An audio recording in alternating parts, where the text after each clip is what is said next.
Hey, welcome back to the stream, everybody. Is that stuff gonna pop back up over there? There it is. Okay, good. I had to set the transparency a little bit so that y'all can see that you can see the 5 behind it. So I hope you guys enjoyed that. That was a collection of things that I was able to find throughout the history of taping Your Level Sucks. I think ostensibly the more interesting finds were the older things from when we were first getting the show ready. Even the file name of the raw video to the first episode of Your Level Sucks. The reason why I couldn't find it is because I didn't call it Your Level Sucks. It was like EX Mario Maker something, you know, like EX being like extra video that I might use for something later. So that took me a while to find. You guys also got to watch me age over the course of about 5 years. So cherish that. Rocky, can't believe you got dinged in the donger. Yeah, that. I didn't know what was gonna happen. You know, it was on a spring, so I figured I'd just like rock back and forth on it. But I rocked back, and it's a spring, so that's gonna store the tension, and it's gonna release it the only way it knows how, which is in the opposite direction. And you guys saw it just threw me forward. And yeah, the wind unfortunately kind of messed up some of the later videos. It's gonna mess up another video later on in the marathon. Unfortunately, I really can't do much about that. But yeah, like I said, we didn't really have a whole lot of specific outtakes from various episodes because things that weren't committed to tape or put on like very specific memory cards and stored as such, we just didn't hang on to. So we only had a few outtakes from various episodes, like the opener for the Mercedes-Benz and the Rocket Raccoon opening, which the reason why the Rocket Raccoon one where I knocked the camera over was funny enough. Out of all of the takes that we actually took, I think we used that one in the final production because that was the funniest one. Like, we stuck with that because we were like, yeah, no, this is the best one.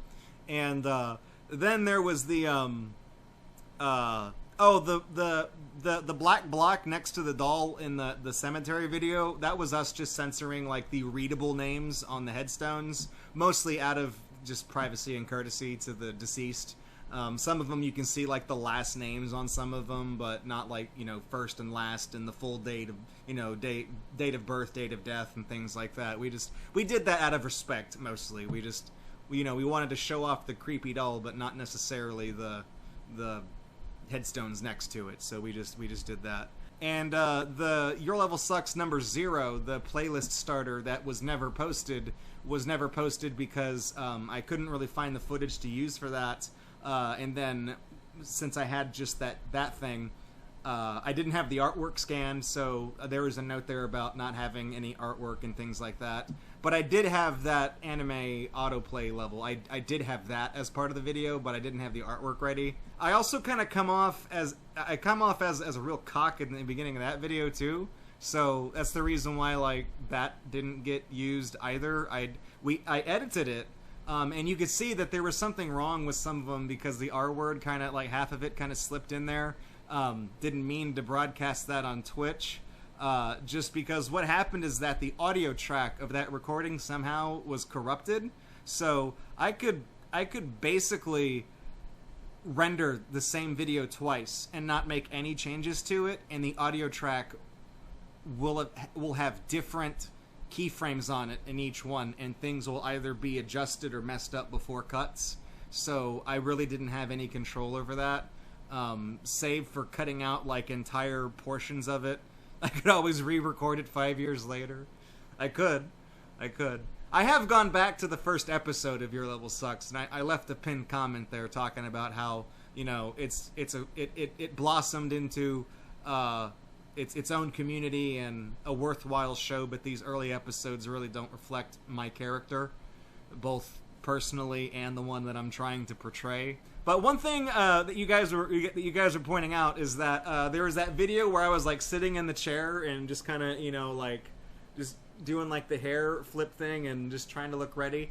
A lot of the awkward silence in that video was me waiting for direction, because Reflex was behind the camera, and then he would point, like that, or he would be giving me a countdown, and then he would point, or just whatever. So like I was just kind of sitting there, just kind of relaxed, and that's actually at my parents' house. It's not where I live, but we filmed it there because they had the nice chair sitting in the corner with the lamp and the that was like one of my mom's wine glasses or whatever. So we went over there to film it.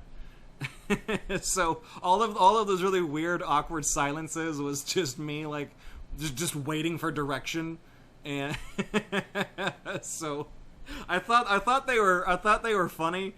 I thought they were funny just because nobody is saying or doing anything, and you're expecting something to happen, but it's still really awkward just to see somebody kind of sitting there like adjusting themselves and playing with fucking with their hair and taking their whatever. But anyways, we have some more stuff that's been pre-taped. We're gonna move on to what I call the lost episodes of Gatorbox. What did I say about Flubbin' Lines Live? We're gonna move on to the lost episodes, the so-called, not for super players. It's not like it's not like Japan got these episodes and then the United States just got Doki Doki Panic as a sprite hack. No, when I say lost episodes, I mean these are productions that we wrote and we worked on to some degree, but we ultimately just never finished for whatever reason. So coming up, I'm going to do some explaining as to why these videos didn't make it out the door when we get to those videos. But first in line is kind of a longer video because I'm covering so much stuff. But it is the Secrets of the Art Book from Your Level Sucks Season 1. It is the only lost episode from Season 1. And the reason it wound up being lost is it just comes down to us not being able to figure out how to present that content in a manner that reflected or that matched, the rest of the show and the characters and everything else. So we're going to hop on over to the next pre-tape segment, and that's going to be Secrets of the Lost Book. Secrets of the Lost... I shouldn't have said anything about fucking up lines live, because now that's all I'm going to do. Here's the Secrets of the Art Book from Your Level Sucks 1. Greetings everyone, Draco here. Hope you're enjoying your anniversary sucks so far. I believe the first thing that we showed was the outtakes and B-roll, and goddamn did we have a lot of that. But hopefully that was something interesting that kind of gave you some perspective into what goes on behind the scenes of this show, especially the first season, because that was all taped offline. So when we turn it into a live show, well, all the slip-ups and mess-ups and things like that, you guys got to see all that happen live, which is why the B-roll and outtakes was very heavily weighted toward some of the older stuff. But now we're moving on to the lost episodes, the lost content from Your Level Sucks Seasons 1 and 2. And this video is going to be the lost episode of Your Level Sucks Season 1, which we called the Secrets or the Mysteries of the Art Book. So that would be this thing right here. You might be asking or saying, Draco, didn't you autograph and sell that with in a frame in order to raise money to fund Your Level Sucks 2? Yes, I did. So I actually had to go find another one on eBay and buy it. So now I have the art book again, and I have a complete copy of Super Mario Maker again. So I guess all is right in the world. So this is not my original one. I had to buy this, and these art books are surprisingly valuable. Because as I've discovered, most of the copies of Mario Maker that are circulating out there are just the game disc only. They're not the one that comes in the little yellow box that had the room for the case and the art book. So yeah, I spent more on this than I was anticipating spending. what we're getting into for this episode, Mysteries of the Art Book, Secrets of the Art Book, is that as you kind of flip through this art book, you know, there's all these different pages of 4-digit codes that you can put in to the game and get some ideas or understand how Super Mario Maker works. There are no words in this manual. Well, there's very few. There's one where it says, like, the basics and, you know, Super Mario Maker across the front. This is really a show, not tell, manual. And as we get into it, you're going to see there's a lot of really beautiful art prints. I mean, there's pages in this. That's why I said I don't know if it's a manual or if it's an art book. It's technically both. But there's, you know, hell, if I turn a couple pages, we'll see the you know, there's that. There's the Nintendo logo. This gives us no information whatsoever. It's just nice to look at. But in order to access the codes that are in this manual, you actually have to open the in-game manual intentionally and then navigate to the page where you can type in the codes, which I guarantee 99% of the people who played this game never fucking did that. So a lot of the stuff in this people never saw, which is sad because there's some cool stuff in here. And I know that we are 5 years late to the party making this video, so chances are there's probably like a really good video on like Game Explain or some other fucking YouTube channel all about every single hidden code that's inside this art book. You've probably watched one already, but this one is ours, and it's special, god damn it, because I'm hosting it and I say swear words, and that makes me funny! Makes me fucking funny. Put it that way. Inside this book, there's actually quite a few codes that are just printed in there that you're supposed to see that bring up certain things. But then, you know, as we're going to see, there are a lot of codes that are hidden within drawings, that are hidden inside of like the background of certain pages and things like that. And that gives you a little bit of special insight into the production of Super Mario Maker, as well as some of the ideas that the developers had and how they implemented them, and how certain features of the game, well, made it into the game. So, the reason why that we never produced this video is because we really just weren't sure how to make it a Your Level Sucks video. We just had no clue. You know, I actually have my notes. This is not really the script. All I needed was the notes. But I have the notes with all the different codes and the pages they're on and a description of what they do. This is what I wrote 5 years ago, and I've kept it with all of the Your Level Sucks scripts and paperwork and things from that particular show. I hang on to everything from Gatorbox. This is half a decade old scrawlings of, you know, something on half a sheet of paper. Hung on to it. Also on the back, I don't waste paper. I use both sides of the paper. All right, like a Native American. We use all parts of the animal here on Gatorbox. Not you. Don't worry. We really couldn't figure out how to make this something in the spirit of, you know, Your Level Sucks, a show where we just make fun of bad stages. How do we go from making fun of bad stages to, did you know that on page 69 of the art book that, you know, like that's, it just felt weird, it felt out of place. We didn't ever roll tape on it, because there's no B-roll or outtakes. Obviously you didn't see any of it in the previous video in the marathon. But we did do some rehearsals. We tried to write a loose script for it, and we just couldn't make it work. So we shelved it. We just put the idea down, and that was it.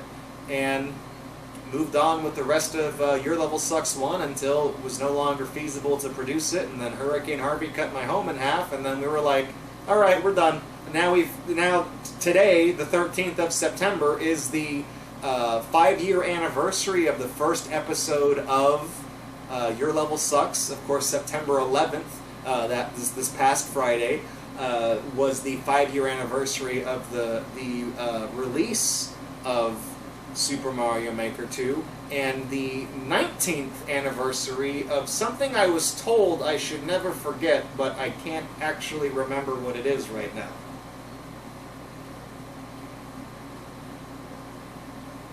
Anyways, most of this, my plan was that I was going to actually be cutting back and forth between footage from the screen up here, and then footage, you know, or me like me typing in the code on this, and then, you know, cutting to actual good video capture from the monitor. But as it turns out, when you go to the menu to access this, or the manual to access this, as you saw a second ago, it just takes you to the spot where it says, please use the Wii U gamepad to navigate the digital manual. So, unfortunately, we're about to go to like a pseudo Gator unbox layout where I'm going to be typing in the codes on this, and the secrets that are shown are also shown on the Wii U gamepad as well. So video quality is not going to be as great as I would imagine. I was kind of hoping it would at least, you know, we could type in the codes here, and then I could cut to like high quality HD footage of whatever the things were on the television. But no, it doesn't work that way. Thanks, Nintendo. Anyways, we're about to cross-fade over to the Gator Unbox portion, where we take a closer look at the art book, appreciate some of the art, and take a look at some of the secret codes that maybe you didn't know were in this book. And let's hang on to this for me while we're getting ready. Yeah, I know it tastes like shit at Super Mario Maker. Alright. Okay, so, basically, you got your Super Mario Maker Ideas and Art book.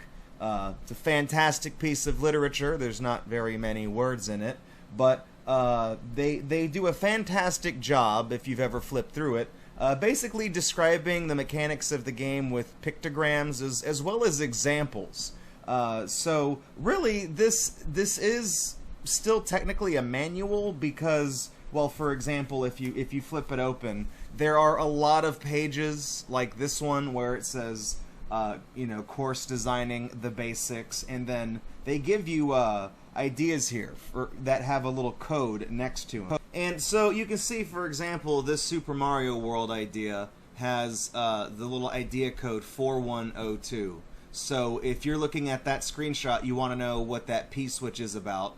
I mean, I can probably tell you Mario's going to kick that shell. It's going to make a trampoline appear from the from the question block, which is going to bump the P-switch up onto the bridge, and then you can go through those bricks right there. But, you know, 4102. So if you wanted to see what that looked like, for example, in practice, you would go ahead and grab your Wii U gamepad and go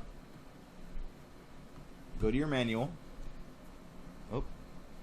And then once you're in the manual, which nobody ever bothered to look at, you would go ahead and type down here, click on that, type in 4102. You get the little animation that it's a successful thing, and basically you get a little video showing how this idea works, as this is a puzzle course based around the venerable Koopa shell. It might be easier to create puzzles like this if you work backwards from the solution. So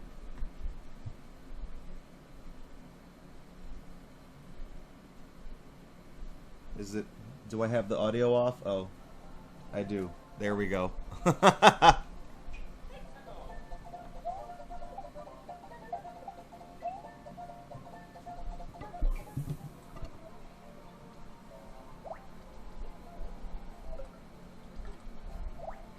So like you can see, this essentially shows the entire process of creating this puzzle. He's got the Koopa, he's got the question block, now he's got the P block, you know, he's put the trampoline inside the question block, now there's a bridge, now he's drawing the blocks. Essentially, this video is a few minutes long, and it shows you the entire process of how to make this type of stage. I'm going to go ahead and hit pause real quick so I'm not talking over the music all the time, but I feel like we never really saw anything like this, because this doesn't just give you a level to rip off and upload. And also, like I said, nobody reads the... I'm convinced nobody read the goddamn manual, because in order to access the part where you have to put in the codes, you have to open the manual in the game, which nobody has ever done. They show you how to make levels like this. They'll show you how certain enemies work. They can show you that you can put like a Buzzy Beetle inside of a clown car. They'll show you all sorts of things that maybe you didn't think of, but they're ideas that you could do in Super Mario Maker. But that's really not why we're here. This was just a demonstration to show you that, yeah, the book is full of four-digit codes, and you punch them in here, and you get to see some interesting things. But there's a lot of codes that are hidden inside of that manual, and that's what we're going to take a look at in this video. Is that a scratch on my damn... Is that a... I'm looking at the... Is there a... God damn it. How did that... What is this, stylus? Did I use an X-Acto blade at what point on... God damn it. So anyways, once we're done here, you hit close. It'll take you back to... Or maybe not. Maybe I hit the wrong close. There's two close buttons on the screen. This one lets you exit back to the game. This is the one you want to press that takes you back to the little dynamite heady keypad screen. A lot of these codes are very obvious. Some of them, like I said, like the basics page we look at, they have their own dedicated pages to it. You know, you can flip through. Here's even some more examples of the basics. Out of the codes that are in this book, I'm fairly certain if people were trying them, they probably tried these. Maybe you took a look at this. I mean, this one down here, the Chain Chomp one, I'm like 90% certain this is like a 10 Mario challenge stage that you play during the game.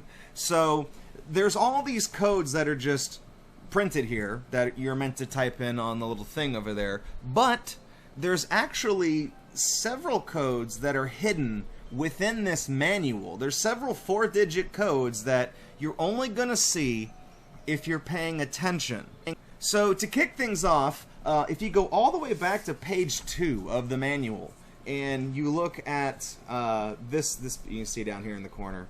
Every page is numbered. There is a small, very minuscule number down there on the bottom. But this is obviously, well, not this, but this over here to start things off. This is the beginning of World 1-1. It even shows you the actions that Mario would take to get the item, to jump over the Goomba, to get these over here, to get these 2 items, to jump on the pipe, and so forth and so on. I don't know what this bullshit is. This is where the Mario Maker aspect comes in. But if you look at this background, it's a really nice sheet music background. Not sure if the camera's gonna... it did focus on this. I'm not very musically inclined, so I don't know if this is actually the famous overworld music from Super Mario Brothers, like the original athletic tune from 1-1 and most of the game. But I mean, if you look up here at the top, it is labeled something that isn't written in Japanese, but it does say BGM, so that could very well be it.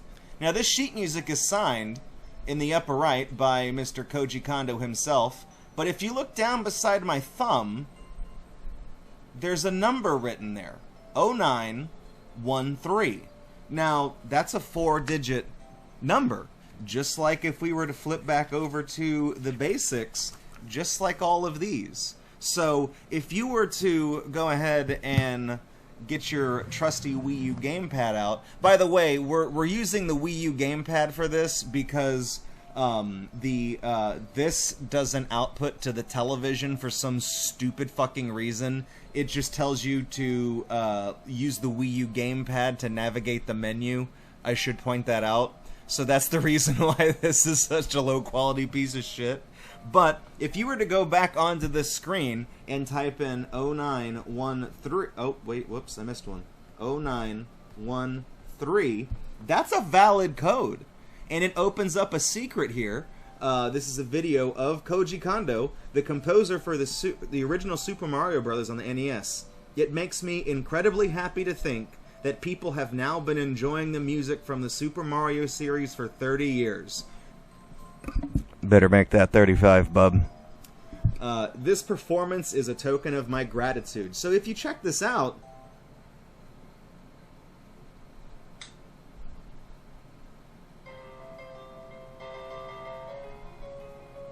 I mean, this is a genuine piano performance from Mr. Kondo himself, hidden within the manual.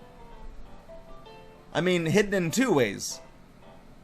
One, you had to find the code by paying very close attention to what's in the manual, and two, you had to actually read the manual in the game and get to the part where it lets you put in the codes. But as you can see, he is playing the overworld theme, the athletic theme. I'm not sure which name people use to refer to it. I think both are acceptable. But he's playing a full piano arrangement of the famous Super Mario Brothers song. And you know, like I said, like the previous video, this is several minutes long. I really have no way of capturing this, you know, directly, unless there's a way to, you know, have an output from the bottom charging thing on the Wii U gamepad.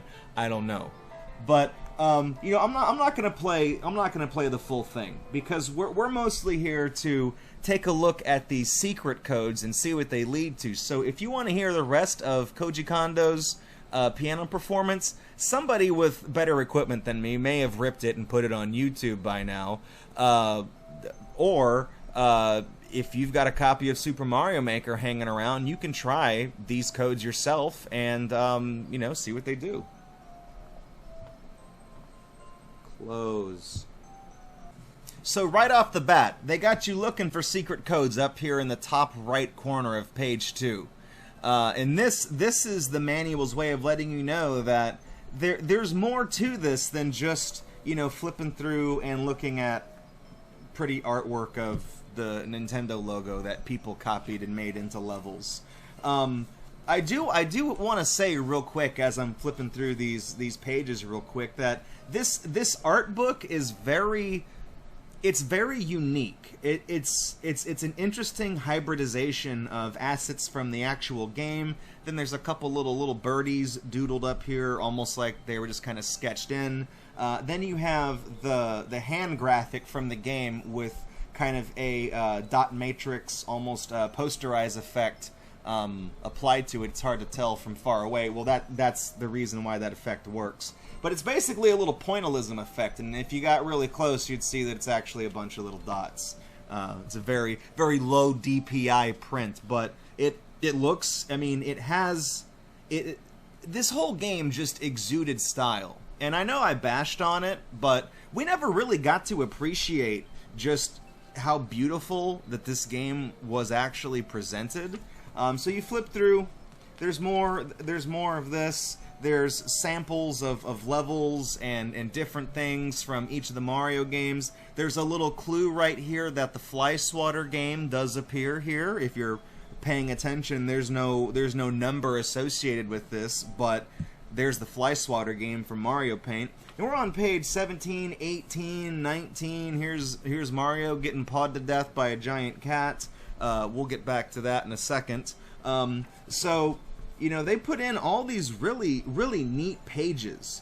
And now that you know that there's codes that are hidden there, you almost start paying closer attention. I mean, there's not a code hidden in this spread somewhere, but it makes you look at it, and it makes you appreciate it and say, you know, damn, you know, these sprites are all scaled up, they're crisp, they're high res. For some reason, a lot of the new Super Mario Bros. U screenshots have JPEG artifacts, but that's because that game fucking blows, so who cares? But it really makes you pay close attention to what's in the manual and just really appreciate this simplistic yet iconic artwork.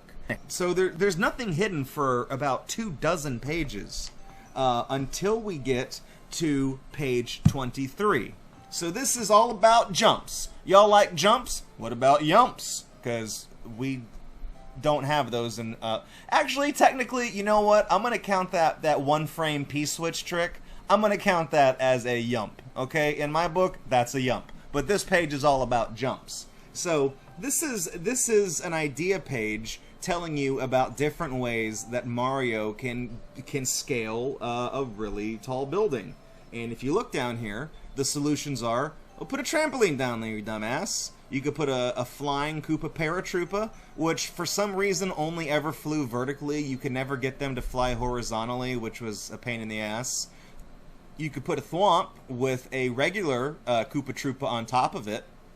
Or you can have some Bullet Bill Blasters for Mario to jump onto.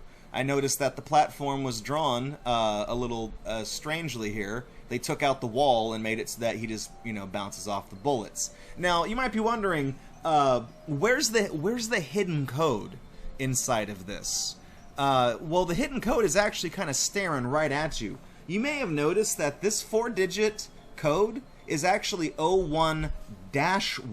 So, if we go back over to the thing here,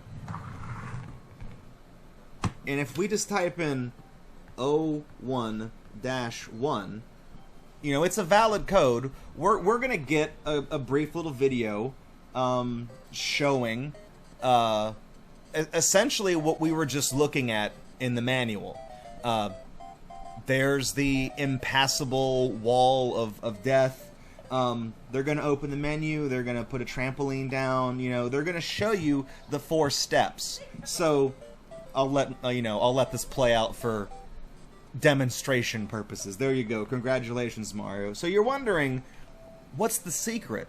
Well, the majority of the codes in the manual that are number -1, if you actually go you saw me press that. Clear. What the hell? If you go 01 and a hyphen and you put a 2, that's also a valid code. So now we have a slightly different arrangement here and a different video to go with it.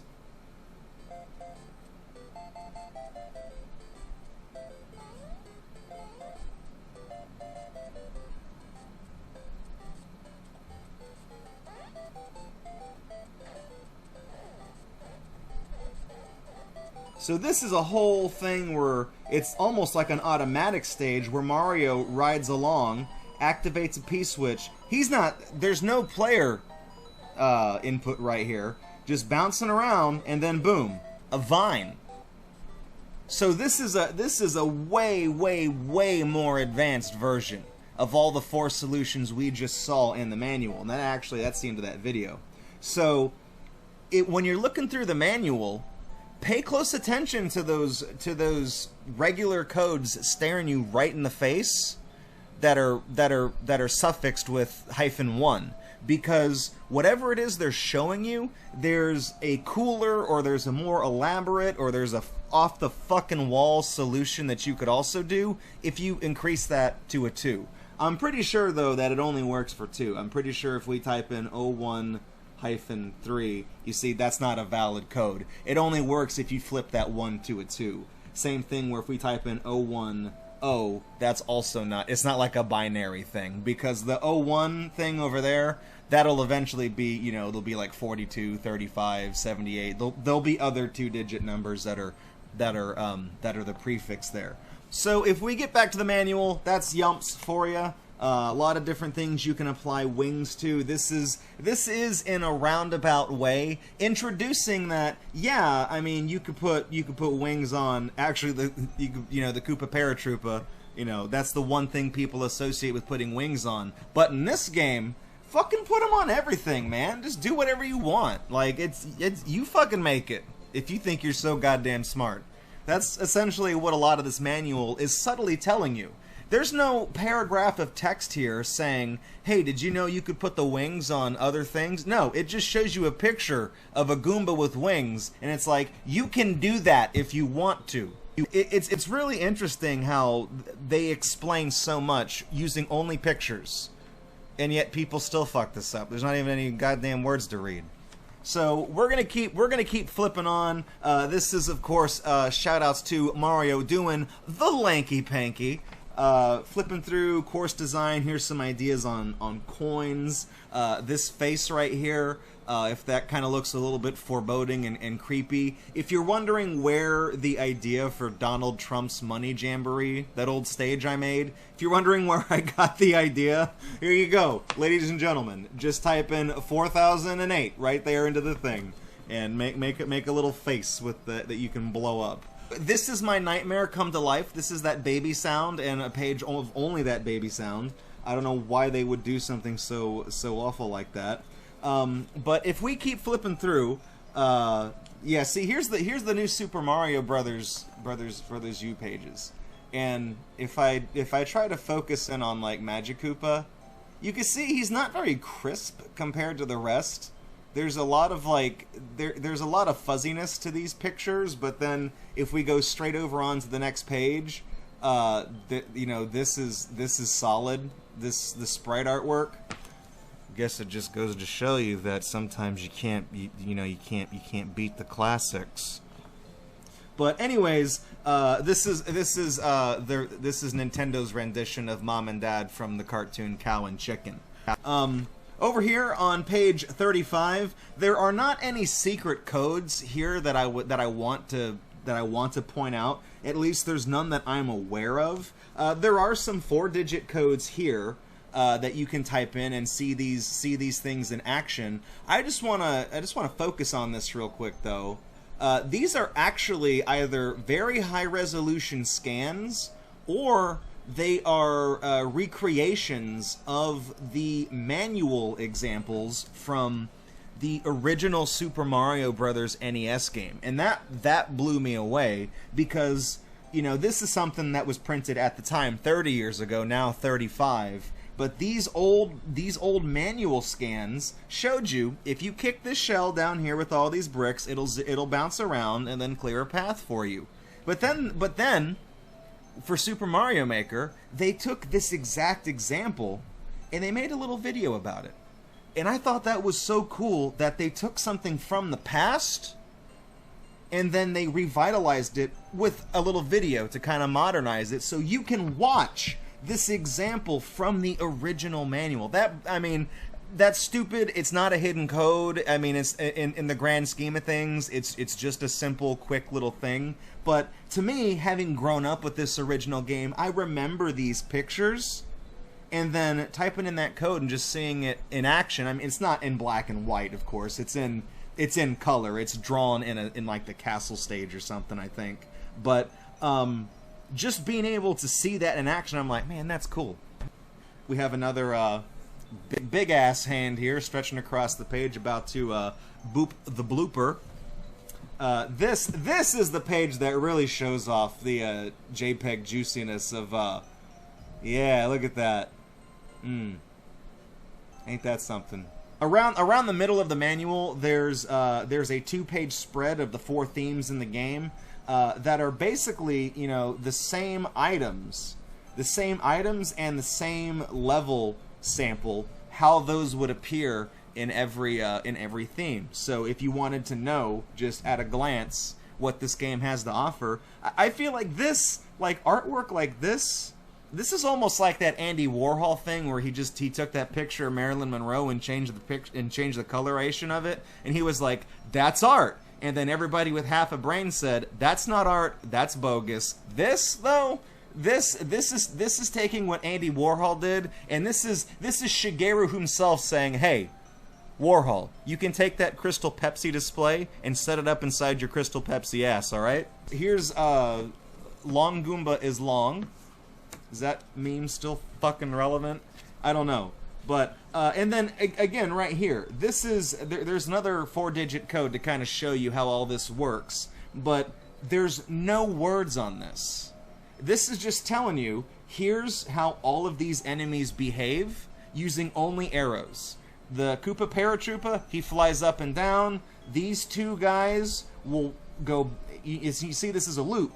When they hit the edge, they'll walk backwards on the platform. The Cheep Cheep does 2 jumps and a big bounce, and then when you put him in the water, this is the one that swims back and forth. This is the one that doesn't. The blooper does a little jaggy. You know, this is simplistic, and it's beautiful in its simplicity, and I love that.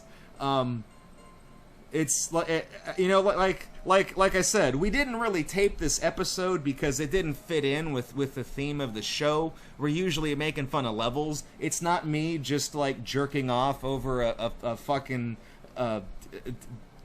high quality print that explains how the enemies work in Mario Brothers without using words, right? Like, but to me, as somebody who's worked in graphic design for coming up on like 2 decades at least, you know, in terms of working on a computer for graphic design, this is like oh man, this is a steak that's just right.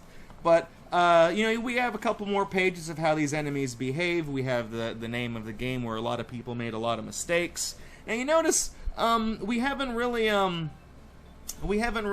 hit any more secret codes yet. We do have down here, though, Lanky Panky Mario doing the disco. There is a 4-digit code associated with that. It is 9481, just in case you want to check that one out. But we're slowly working our way over to page number 64, kind of like the Nintendo 64. And now we've reached another page that has artwork done in the conceptual style of Super Mario Brothers. I'm not sure if this is actual conceptual artwork. It might be for the purposes of Super Mario Maker. You know, for example, over here on page 65, how would Mario wear a shell cap? Would it cover his eyes, or would it not? And it turns out that covering his eyes is it, and then this is that's the wrong answer. I don't know why, but that is how they decided to do it in the game. But we want to take a look over here at page number 64. I just want to point out whatever the hell this is. This is so hideous. There we go. Yeah, that's like something out of. It looks like it. This is like Bob's Burgers meets Regular Show meets some fucking weird ass sketch that some 5-year-old made. But anyways, over here, I'm having a hard time kind of following this. I believe this is some type of like baseball sketch where something gets broken, and these two characters are playing baseball, or they're looking at the sun, or this is the end of the Rejected cartoons where there's a hole in the paper and everything gets sucked into it. Spoilers, I guess, if it's been 20 years and you've never seen the Rejected cartoons. But anyways, we're not here to look at baseball. If you look over here, you might just be thinking, oh, those panels are just numbered because that's the order they go in. No, they're not. Take a look at that. 0, 2, 6, 1. Right down the side right here. I don't know about you, but that's not how I count. So 0, 2, 6, 1, that's another hidden code in the game. So if we go back to the tablet and type in, y'all are seeing me hit these buttons. They're turning blue, and they're not 0, 2, 6. I guess I'm not hitting them dead on. I don't know. But this one, this is interesting to me. This is actually an interactive one. You know, you can, or actually, wait, no, it's not. I thought I could press down and do that, but instead it's just. So do I just tap Mario? There we go. I thought I got to press down and do this. So. This is all about this one's all about the history of the game, as well as Mario Paint and other things of the sort down here. This is the soul of Super Mario Maker. That sounds very foreboding. I have seen the soul of Super Mario Maker in the dozens of episodes that we made for this season, and it's black. But I dare say many people have realized this already, but Super Mario Maker is something of a spiritual successor to a game called Mario Paint, released in 1992 for the SNES. It was a unique game where players could use a mouse to draw pictures and to create music. And I don't think there's a way for me to adjust brightness on the fly on this thing, is there? But if I tilt this to the side, can you guys see? If I get real close... there is a neat little drawing of Mario and Yoshi, one of the presets that comes with Mario Paint for you to color. You just click on and color in. So, this tells the story of how Mario Paint led to the inspiration, ultimately the creation of Super Mario Maker. And this connection, this kind of brotherhood between these two games, this other picture that's kind of washed out is the Fly Swatter minigame. So now it's starting to make sense why Fly Swatter is hidden inside this game. So, but basically, this is a really interesting secret that's definitely worth taking a read. And then when you're done, you know, Mario, I think, does he just get sucked back up the pipe, or nope, he's gone. Fuck. So far, we've been flipping through this manual. We haven't really seen a whole lot of secret codes. At least the kind of this variety. But that's about to change, because they are going to kind of hit us with a few obvious ones, as well as a few more interesting ones as well. Here's another, you know, weird, goofy face. They like drawing faces, which I've always found kind of strange. This is, I don't know what the fuck this is supposed to be, but can we just get an appreciation for this big ass? That's like the Mario Maker equivalent of an ICBM. And I gotta, you know, it's got to point out down here. Nice. Now, I'll show a couple more of these. I've already done one such example, but I want to draw your attention to page 71 of the manual. We have 4 examples here. Looks like we've got Super Mario World Ghost House with like a clock or something. No, that's a telephone. That's a rotary telephone. Why the hell do I think it's a clock? Well, telephones have more than fucking 8 numbers on them anyway, so fuck you. Whatever. So we got that. We have a couple of classic Super Mario ones. We have one down here that shows you that the pink note blocks make noise depending on how far something falls to drop on them and what you drop on them. But pay close attention to this right here. So this one and the one down here, 29-1, these are both hyphenated examples of levels. So let's take a look at what the basics are, and then we'll take a look at what whenever you increase that 1 to 2, we'll take a look at what the advanced strats are for those. So let's start first with 21. What is this touchpad is like broke ass. I don't even know. All right. 1. So this is the one straight from the manual. Actually, I'll read the introduction first. A group of bouncing piranha plants combined with the power of auto scroll at tortoise speed. It's like a jump rope challenge, surprisingly difficult.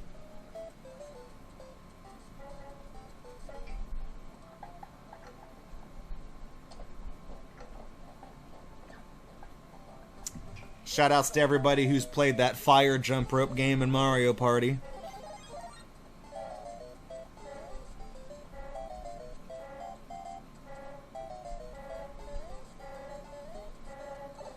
Oh, you fucked up. Gotta go double dutch on him, Mario. That's an awful sound. It sounds like an 18-wheeler backing up and there's something stuck in one of the wheel wells.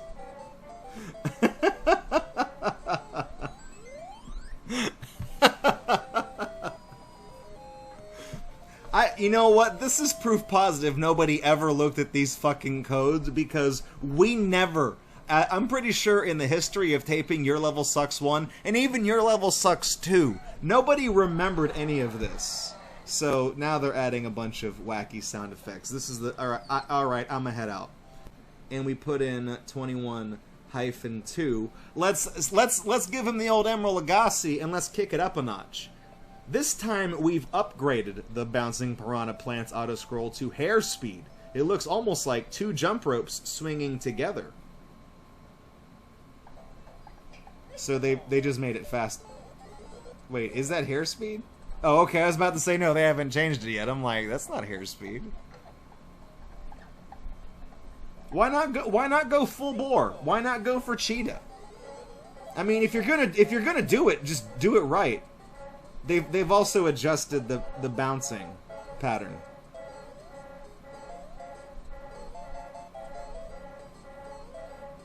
Okay, that sound, I don't like that sound. I was kind of anticipating them, you know, they're very subtly drawing your attention to the pink note blocks down here.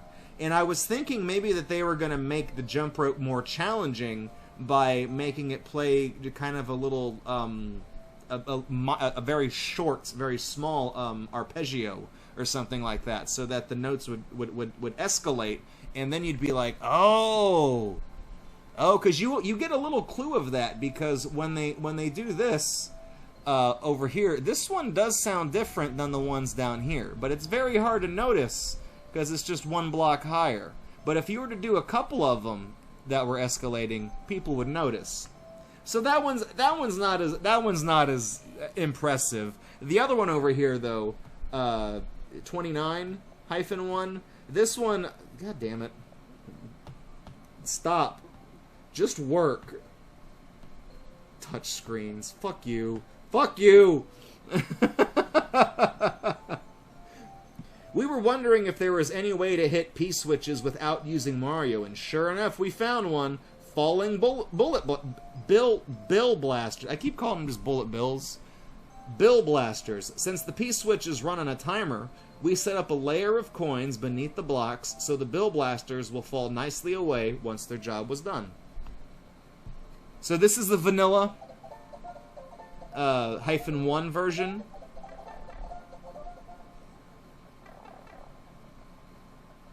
Yeah, take a look at that.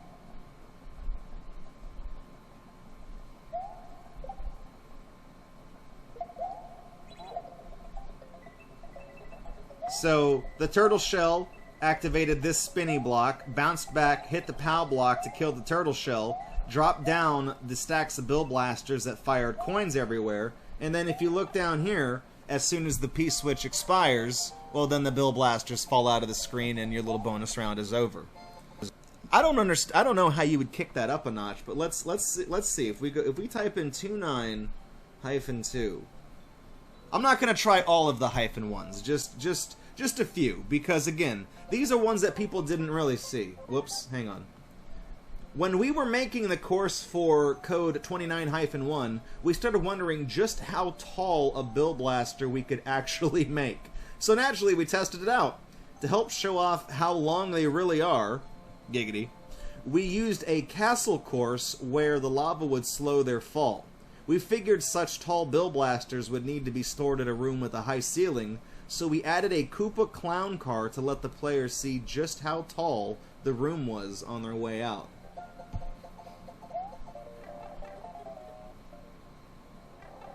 So this is the same thing, but yeah, like you can see, they've made some slight modifications to it.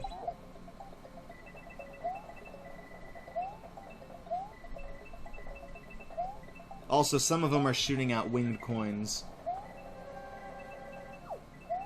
I mean, I have to, oh yeah, one of the coins fell inside the clown car. Bet you weren't expecting that. That's a fuck up. Fuck it, we'll keep it in. I mean, I have to be honest with you, that's not very tall, considering that we now have, like, vertical courses in Mario Maker 2. But back then, goddamn. Look at how tall that room was. Wow. That's like having a vaulted ceiling. Whoa, whoa, where do you work? Fucking Microsoft?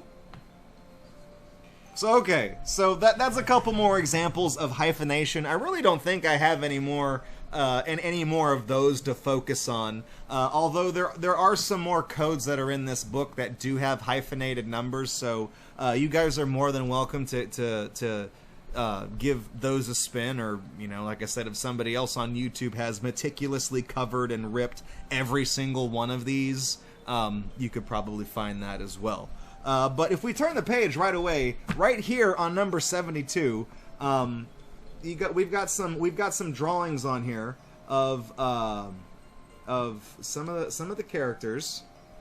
Here's, you know, Mario and company. It looks like they're getting ready to build something. You know, we've got Toad with a wheelbarrow full of Yoshi eggs, and Yoshi is in there. Not Super Mario, Builder Mario taking a bow and then putting that Goomba right in the trash. But this is probably one of the most obvious examples up here, is that there's a sticky note that has 3 codes: 5421, 6012, and 7842, and the top 2 are crossed out.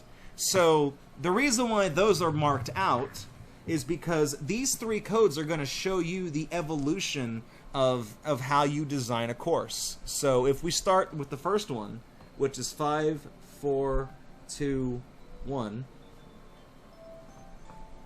there's actually no text to be written. This page intentionally left blank. This stage intentionally made shitty. So I see we're in, was it World 4 of Mario 3? Yeah, it's a lot of fun. How many times have we seen this stage? This is just somebody stopping at the first one that's been crossed out. The second one is 6012. So let's see if you're done being a basic bitch and you wanna dial it up a little bit. Let's type in 6012. And we're going to see that same stage, but with some modifications made to it. Now you got items. Look at that. Shit to look at. You got a Karibo shoe. They've added things to the stage. Still a runner. Still not very good. Still ultimately cannon fodder for your level sucks. But I'm sure, you know, if we reference that book one more time, they mark that one out too. They seem really happy with 7842. So what do we get if we type in 7842? We get, well, they've added Lakitu. Oh, Jesus. No, go back. Go back. Go back to the other one. You made a wrong turn. The fuck is this? What have you done?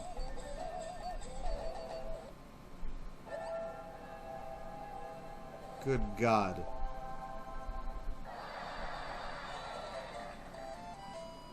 Well, that was an experience. That escalated quickly. we went from kick a shell and follow it twice to a goddamn nightmare of giant enemies. Probably not the best example of how to get a course design to evolve. Evolution happens very slow and gradually. What we just saw here is what we in the biz, in the science biz, call a mutation. Now, I pointed out Mario and his friends, you know, Boo's carrying the note block, you got the Goombas carrying a block, carrying a Goomba, carrying another block, right? But look at this pipe down here. You see there, that's not a shadow on the pipe. If you turn that page upside down and take a look at that, that's 1406. That's another secret. That's a proper hidden code right there, 1406. So if we bring this back in, this is one of my favorite ones. God damn it. Just type it. 1406. There we go. So this is another Mario warp zone. You tap on Mario, he goes down, goes downtown. Cats and dogs paws. Did you know that instead of the hand that normally appears on the TV screen when you're making a course, you can make a cat's paw or a dog's paw appear? It's as simple as pressing the right or left stick on the Wii U gamepad, but I'm sure a lot of people have never tried it out. Buddy, I'm sure nobody's even read this fucking page. So, yeah. Most people only recognize the cat paw when it's done with the effect when the cat like goes psh, like that when it appears to punch the screen. We actually had to go out and take photos of real cats and dogs for this feature, and it was a lot more work than we expected. Cats aren't exactly cooperative, and dogs are quite excitable. And so what they've done here is they're taking pictures of cats. It's So what's interesting about this, though, is that the animals that were used for these photos actually were pets that belonged to the development team. It closes by saying, in the end, the photo session was a fun new experience for everyone. It probably helped that the animals we used were the pets of some of our team's members. So, yeah, they actually brought in actual cats and dogs, and they had them put their paws down in front of a white screen. I feel like... Well, I guess if it were a colored screen like green, it would be harder to get some of the artifacting out, especially in the fur. It'd be easier to hide if it was just done on like a slightly white background, because then you can have kind of that felted look about it, and it wouldn't be green; it would be white. But this was one of my favorite ones because of how silly it was. That they made a whole little top secret welcome to the warp zone, scroll down, read about how we took pictures of cat paws for fucking Super Mario Maker. Almost an accidental swastika right here, just want to point that one out. This right here is patient 0 for everybody's awful idea for a stage. What is that, 9373? This is molded into the DNA of every human being that's ever played this game. They didn't need to look at 9370. I have to know. Is 9373, is this an automatic stage?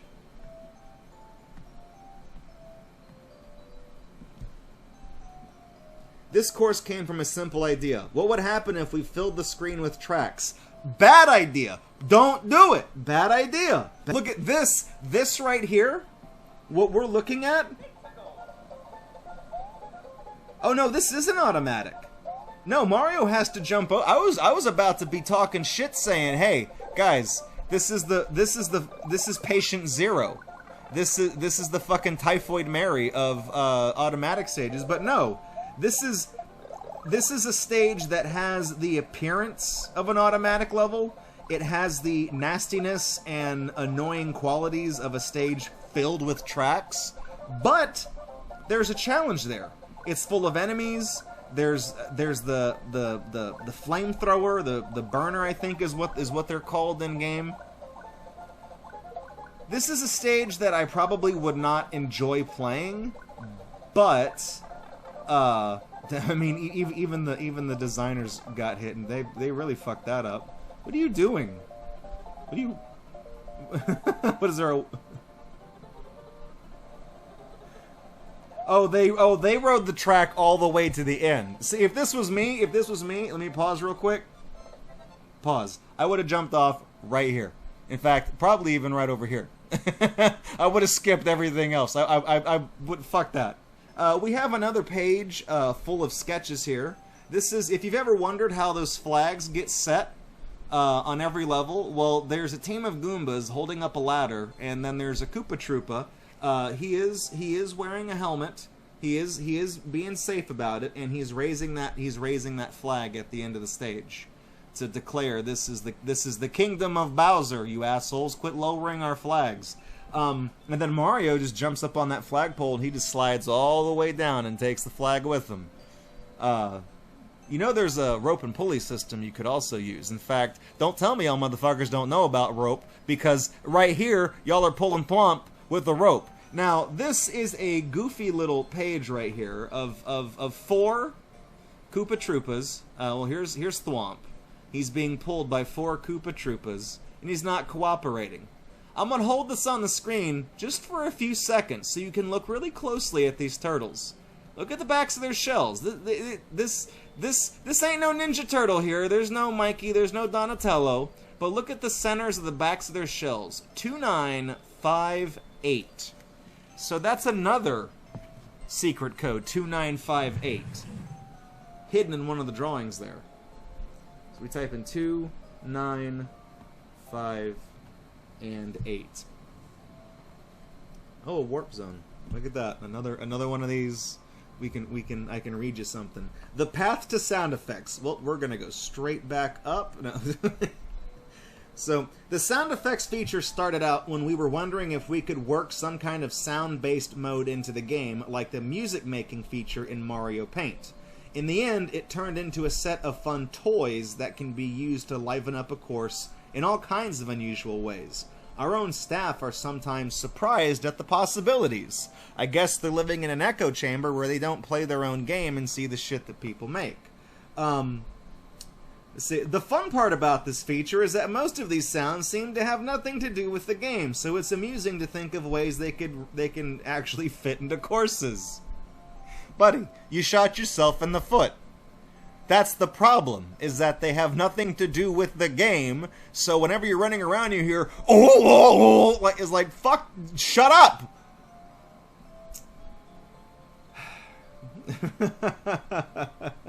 What's more, unlike Mario's usual sound effects, these ones are actually recorded using 3D audio technology, so they can sound surprisingly realistic. Yes, nothing sounds more realistic than... Well, whoops. Nothing sounds more realistic than the fucking disco dance party that you guys... that didn't, somehow, for reasons unknown, didn't make it into Mario Maker 2. How do I get back to the thing?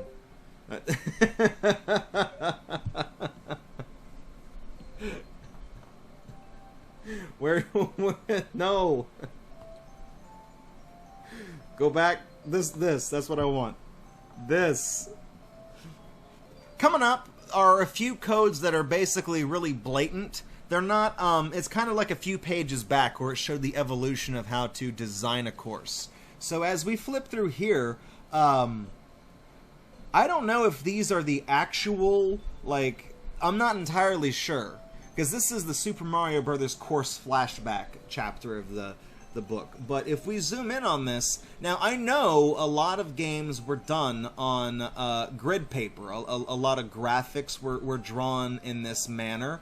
And of course, if you look over here, the values that are associated are in hexadecimal. So when this would be drawn to the screen on the NES, you know, this is a special type of grid paper where essentially, if you wanted to know at where this top corner is, you would have to say, okay, well, we're at 060 on the y-axis, and we're at 05 on the vertical here. Coming in, and then you'd come in and say, all right, well then over here it's still 060 for this top corner, and then for hexadecimal we're at 1A, and you could use, if you knew how to program for the NES, you could use that information to extrapolate how to draw the Super Mario Brothers iconic logo onto the screen. And then down here, this is just the text that I think is hard-coded into the NES, because a lot of games use this text, even ones that Nintendo like didn't make. I think this was just like an option, like a this is the Arial, the Times New Roman of the NES. I guess I could say. But then yeah, then over here, there's some additional information of color generating data. Down here now, there's no hidden codes down here that I'm aware of. I have looked down here very closely with like a magnifying glass, mind you, and as far as I can tell, these are really just like the hexadecimal values for different shades of colors that would appear over here and where they would appear on this. For some reason, though, I feel like this might just be kind of a mock-up and maybe not an original, or maybe it is an original drawing that they've applied a thing to, because at the top there's a spot for the phase, which is filled out. That's the title background. That's just printed on there. But there's no designer, there's no programmer that is attributed to that. So, you know, I'm not entirely sure what's going on there, but so these next few stages are actually planning sheets. Now again, I don't know how authentic they are, but they are planning sheets for a very familiar stage that we've seen many times on this show. And then down here, actually included with part of it, is the underground section, the bonus section where the coins are. This is 1-1. I mean, this is block for block 1-1. So if you really wanted to make your own copy of it and count the blocks, this would be the best way to do it.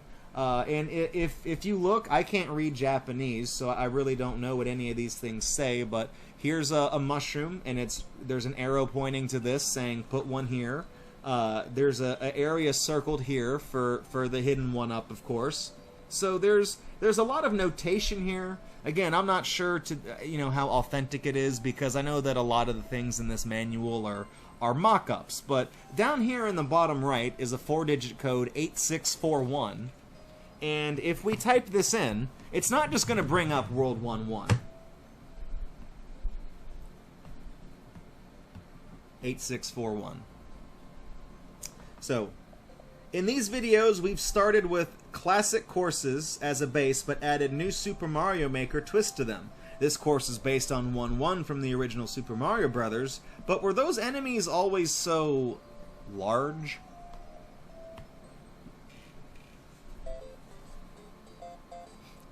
So in this case, they've actually given you the complete map of World 1-1, and they're also introducing how you can make enemies bigger, as well as putting items inside of blocks and wherever they need to go. And if you drag a super mushroom onto a Goomba, guess what? Turns into a big Goomba. Big surprise. Pun not intended, but pointed out. So this video essentially shows the process of going through World 1-1. They've added a Wiggler here, which didn't even exist in Super Mario Brothers, and hidden him inside one of the blocks. It looks like a lot of these enemies are more gotchas than they are just part of the stage, unfortunately. So they've moved the Fire Flower, and in its place, they're going to put a giant Koopa Troopa. Now that's an interesting twist as far as 1-1 remakes go. That really, what's the meme? That really subverted my expectations. There's not really anything of importance here. Again, we're moving on to stage 2-2, which is a water level, and what's being showing off here is they just add underwater. They add something that blasts Goombas. So this is 2116. Again, these codes are not necessarily very well hidden. They're just written right there underneath the stage. It's not like you had to stare at a drawing of like Koopa Troopas pulling a thwomp to get those numbers. So, we'll go ahead and we'll pass on these, because a lot of these are just showing how you can improve upon an existing stage, which really is kind of, at least you're doing something different with the level. But really, Mario Maker should be more about thinking up your own stages. Although this seems a little odd. These bricks, that's not how 1-4 starts. Let me get a focus on that. Those bricks ain't correct. That ain't right. What did you do? Isn't that cute? But it's wrong. Yeah, no, y'all fucked up. Those are supposed to be hard blocks. Nintendo, I shouldn't be telling you how to do your own damn job. I do have to say, this drawing of Bowser down here, though, fucking priceless. Cherish this boy right here. He is one of a kind. He is special, okay? But this is really cool, because this is actually this picture is a bunch of paper craft. If you look closely, these are all paper cubes of enemies and coins and things from Super Mario 1. I know that the Japanese, I know that paper craft is a hobby that the Japanese are very, very fond of. There's they've tried to bring it over to the United States. I know on like the My Nintendo Rewards, there's a little paper craft Super Mario Party game die that you can print out and cut out and fold up and glue together. And I don't think anybody's ever done that, because nobody here cares about that. But I'm sure plenty of Japanese players jumped off. It's a free My Nintendo reward too. I mean, you don't got to spend none of those silver coins. You don't got to link a Facebook account to get 10 points. You don't got to do shit. But yeah, no, nobody's done that, and that includes me. But this is really interesting because it's a neat little papercraft diorama, but with the 3D render of Mario from New Super Mario Brothers. He's been digitally added to the photo to, you know, liven up the environment. So it's like he's kind of there, but he's surrounded by, I don't know. It just, this right here, if Nintendo ever made, I mean, I know they've released plenty of very limited run albums of music and different arrangements of video game themes from their most popular series, but this right here is like album quality type artwork. You know, this idea right here. I really like this. This coin is kind of sitting a little cockeyed, and that does bother me just a teeny little bit. But as we approach the end of it, this page over here is filled with all kinds of different ideas they had for Mario Maker logos. I mean, they've got one up here that kind of focuses on. This looks like I think this looks like the new Super Mario font. I think the new Super Mario Brothers font. If it'll focus, there we go. So they ultimately didn't go with that. Here's another Mario Maker idea down here. It looks like there's something coming off the M, like it's a stylus that's dropping the M into place. Directly underneath that, though, where I believe there might be a slight fuck up misprint in my, or not. No, those are just different bricks. That's the font that they did end up using down there. But then, you know, here's Mario Maker. It looks like the same style font, but in its Japanese version. Here's the white version is kind of a slight modification of the original NES font.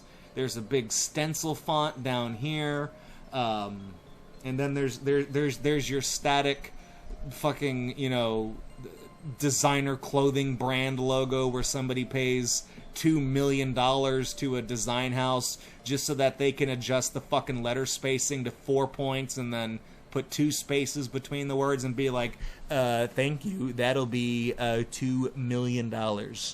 Says, all you did was just put space between the letters and make the font Roboto. I'm not paying, I could fucking do that. Well, then maybe you should have thought of that before you hired us. That'll be $2 million. But yeah, there's a lot of goofy, silly artwork kind of over here on the side. And, real quick, I want to draw your attention to Mario carrying this box down here. What's he got? What's he holding on there? What's that? Hang on. What's that box say? What's that box say? 8010. Mario doesn't seem too happy about that, so that could be a box of bullshit right there. So let's take a look at what 8010 leads us to.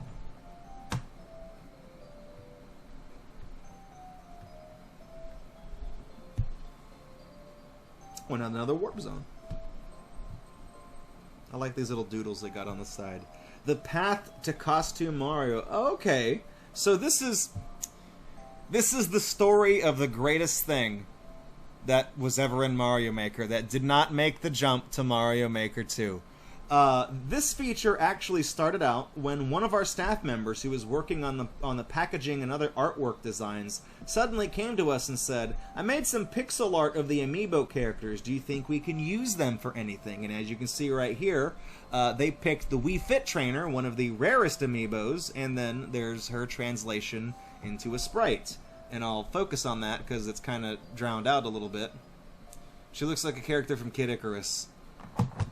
So we showed them to the designers on the dev team, and they got really excited saying, we've got to use these. How about we let people play as them? The first one we tried out was the Wii Fit Trainer, and when we saw it in motion, we all loved it. I think when most people see the Wii Fit Trainer in motion, they love it, considering all the weird Rule 34 that exists of her. Hey, don't ask me how I know about that. That's not what this show's about. Anyways, in fact, everyone we showed this to was really enthusiastic, and we were all like, let's keep making them. Do you think we could make 30 or so? And once we got started, the whole idea picked up momentum until we ended up with 100 of them. Even after we had a whole set, we always used the Wii Fit Trainer to demonstrate the feature at internal presentations. You fucking pervs. But, you know, that was... I guess maybe that was one of the reasons why Costume Mario didn't make it in, is that anytime there was a new amiibo released within the lifespan of this game, they would have to add an amiibo costume for it, because when you put the amiibo down here on the little NFC chip NFC RFID FBI CAA IDK LOL down there, when you stick it on that, if you have the amiibo, it automatically unlocks the costume. Whereas you can also naturally unlock certain costumes by playing and completing 100 Mario Challenge on the various difficulty levels. In fact, there's many costume Marios that are only available from beating it on easy, normal, expert, and super expert. And furthermore, there's also costume Marios that are only available from completing certain event courses, like a certain car that will remain unnamed for the duration of this video. So I always found this interesting. You know, this is, and this really is like, this is the type of game design that I feel like is kind of dying out. You know, this is somebody who maybe in their free time on their break, maybe they were on the clock, I don't know, but they had this idea. They were like, hey, this is my waifu. Can I sneak her into the game somehow?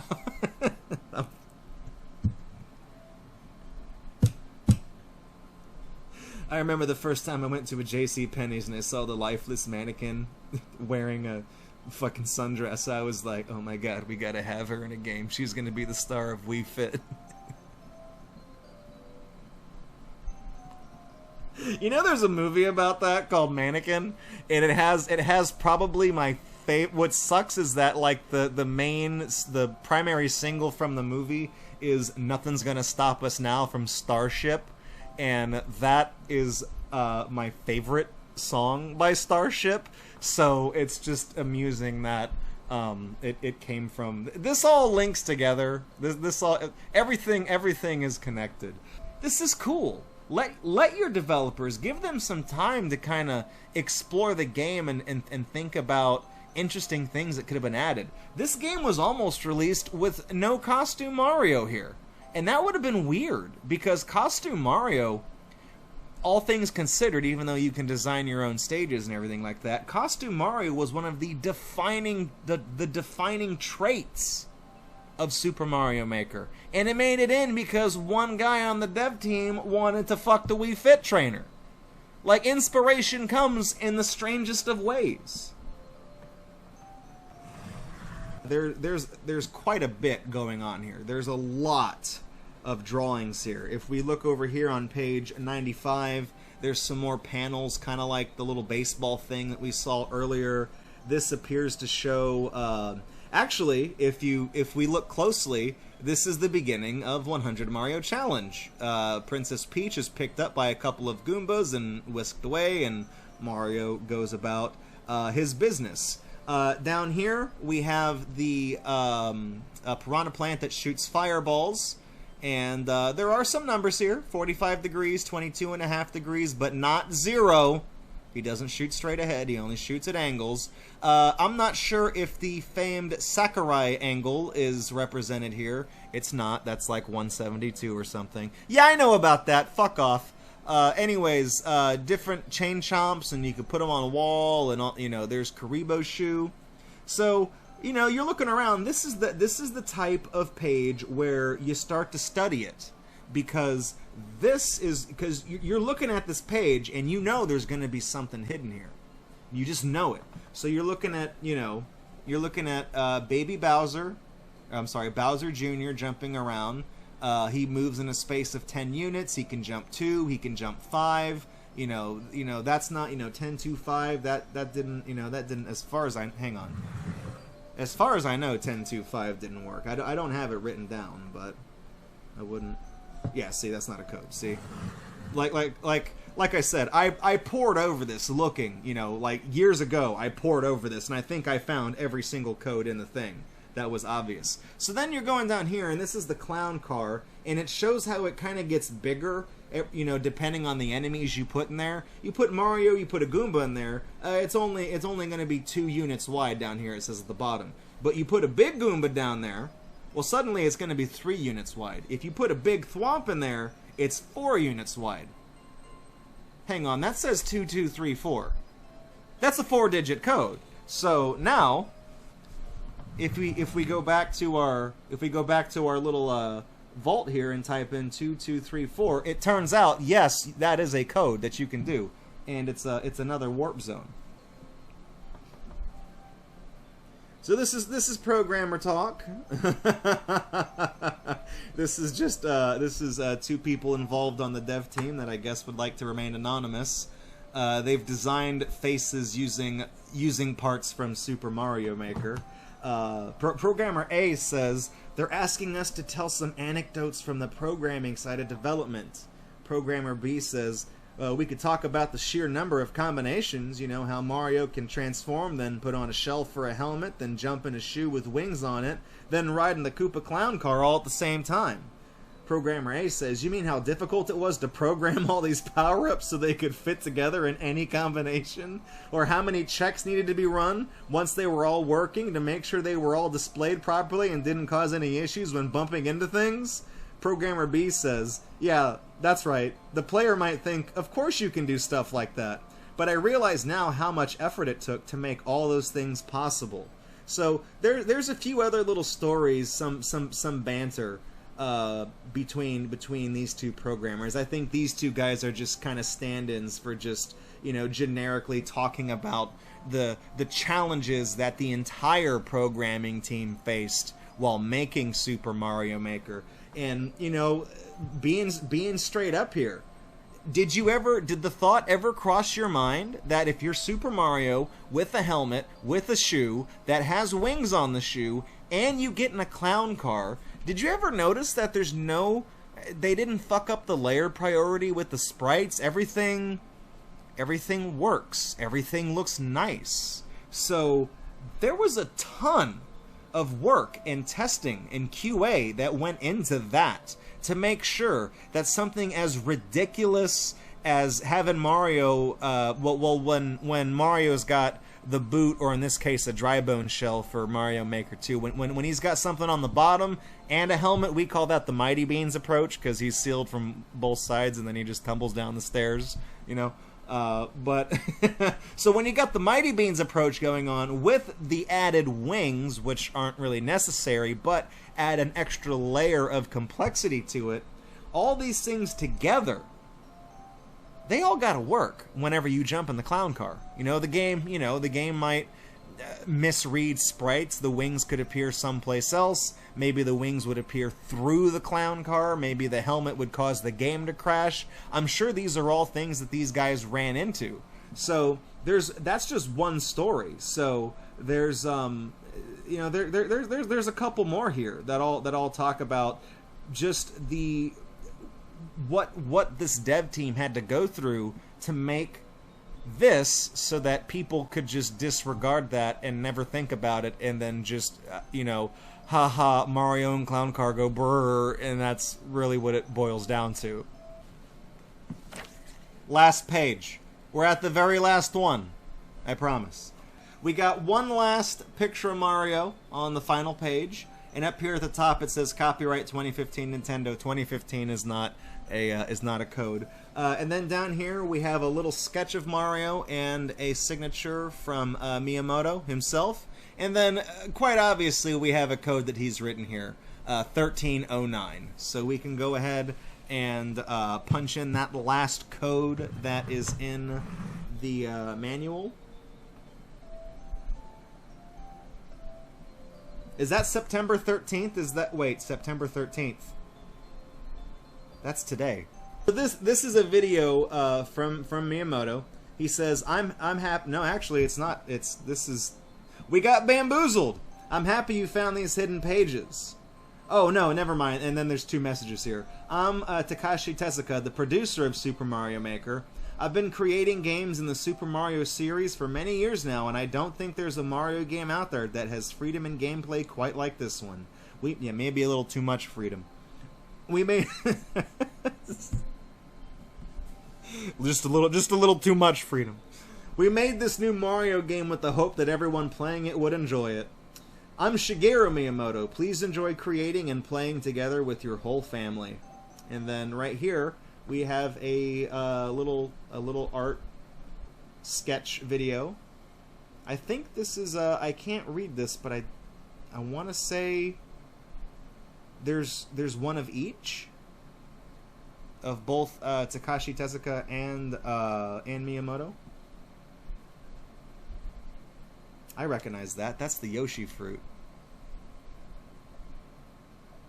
Yeah, that is that's Mr. Tezuka.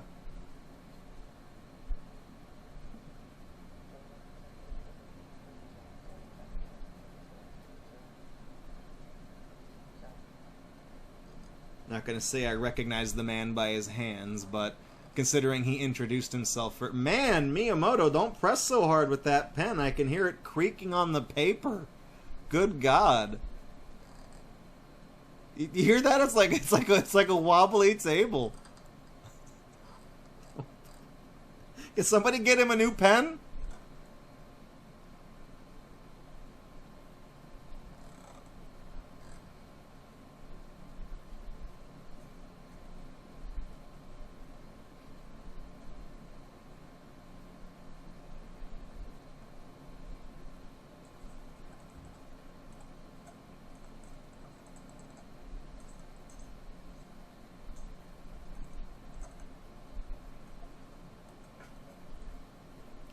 There you go. And actually, what you've just seen Miyamoto draw right there, he's going to show it off and smile. That is the same exact drawing that was digitized and scanned and put into the manual where we got the code for that from. So, guys, that's all the codes from the Super Mario Maker art book. Like I said, we didn't initially film this video because, you know, we're in the business of laughing and making fun of stages, and this didn't really fit in as a special. It didn't, you know, at the time we didn't do bonus videos like we did a couple of those for Your Level Sucks too. We had this idea to go through the art book, do the secrets of the art book, but we weren't sure how to present it in the same style as the rest of the show. So that's why this episode wound up being lost. But you know what they say, better late than never. So I hope you've enjoyed taking a look at this Secrets of the Art book. If there's any I missed, I would be very impressed to know. And please provide a page number as well, because when this game came out, I went over this. I poured through this just constantly, and I actually did take notes. This is the original script that we put together for the thing. And actually up here, I remember when we were gonna film this video, I was gonna make sure to say shout outs to Sound Pizza for world recording all of my courses. So it's 5 years late, but Sound Pizza, if you're still out there watching these videos and lurking, 5 years ago you have my shout outs for world recording all of my courses that I uploaded. He did a clean sweep. And then on the back is actually the production notes from Your Level Sucks Expert Collection #1. This is something that made its way into Your Level Sucks 2 as well. Off camera, I would keep track of levels that we played so that I would know while editing, like for example, this level here, Keto Hard Course, I would know when scrubbing the video that whenever this popped up, I knew, okay, this is one of the ones that made it into the show. We need to cut this and keep this one in. So on the back, I wrote down the notes for this particular video way back in the day. These are the notes from 5 years ago. But there's something very curious I would like to show you on this Your Level Sucks Expert #1 page of notes. Look at that.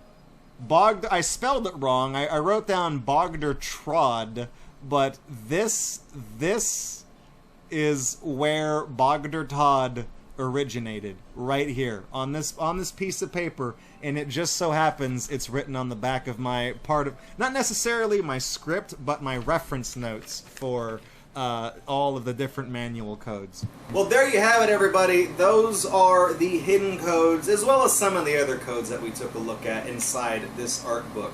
You know, hopefully you enjoyed kind of thumbing through this and looking at it as much as I did. This is a really interesting publication. I'm going to go ahead and call it that. I don't think it has an ISBN number, even though I feel like it probably should. Nope, just a big ass yellow page. I want my house this color. Is basically all we've got.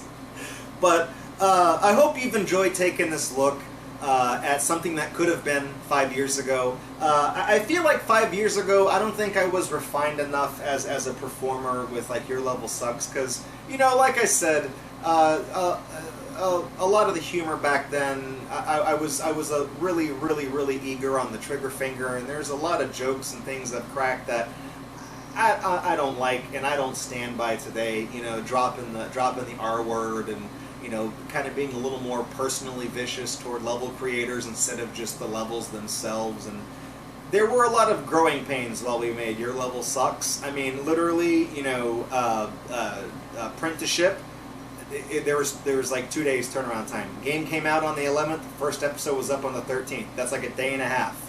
So we really didn't have a lot of time to flesh out. We were just kind of flying by the seat of our pants. We had a loose idea of what we wanted to do, and as you saw in the outtakes and B-roll, the initial introduction of Your Level Sucks, I was really kind of bewildered. That was filmed September 12th, I want to say. Actually, that may have even been filmed the night of September 11th, because it was dark out when we filmed, so I may have taped it on the 11th and then edited it on the 12th and then posted it on the 13th. Like, that's how quick the turnaround time was. But, you know, obviously there was some awkwardness in front of the camera, because I knew what I wanted to do, but I didn't know the best way to go about doing it. And this is one more example. I'm like, well, I know I want to make a video about this, but I'm here to make fun of bad stages, so fuck me. But I hope you enjoyed this special, this look into Your Level Sucks past that we've finally been able to make a reality. And like I said, I know we're late to the party. I don't care. We did this on principle. And we did this for the fans. So thank y'all so much for the support over these past 5 years. It has really meant a tremendous amount to me. I don't just mean support as in, like, you know, Patreon and Twitch subs and Streamlabs donations and you know, money, cash money. That definitely does, that is appreciated, because obviously my dumb ass had to go buy another one of these. But I mostly want to say thank you for being there as a community. When I started making Gatorbox, and especially when I started making Your Level Sucks, I was clawing my way out of a really awful period in my life. And it's no secret that a lot of that frustration and a lot of that anger and resentment, I used it. I burned it for pain is the fuel we burn for our journey, whatever that fucking Sonic meme thing is. But no, I used that as fuel. I funneled that into the show. And I feel like I kind of did so in inappropriate ways, and in ways that I regret. So there are some jokes that I've told and things I've said that I'm not proud of, but the fact that y'all are still here with me 5 years later, whether you've been here for all 5 or you hopped on the train at some point in between, it means a lot to me that you're here, because all of you are a testament to the fact that I'm a better person, making better choices in life, and making people laugh and making people feel good, and we all just get together and kick back and, you know, goof off with Mario bullshit. So, you know, this isn't the, I mean, we've got another thing coming up right now. We're about to see your Direct Sucks, which is the lost episode from Your Level Sucks too. So, I mean, no flipping. But thank you guys so much for 5 years, and you're gonna hear that a lot throughout this marathon, especially with these pre-taped segments. But no, it certainly means a lot to me. I don't know where I would be without any of you guys. So this has been The Secrets of the Art Book, half a decade late. Don't say I don't do y'all no favors. And I've been your host, Draco. This is Your Level Sucks on Gatorbox. You're watching Your Anniversary Sucks. So stick around, because coming up, we've got your Direct Sucks from Your Level Sucks 2.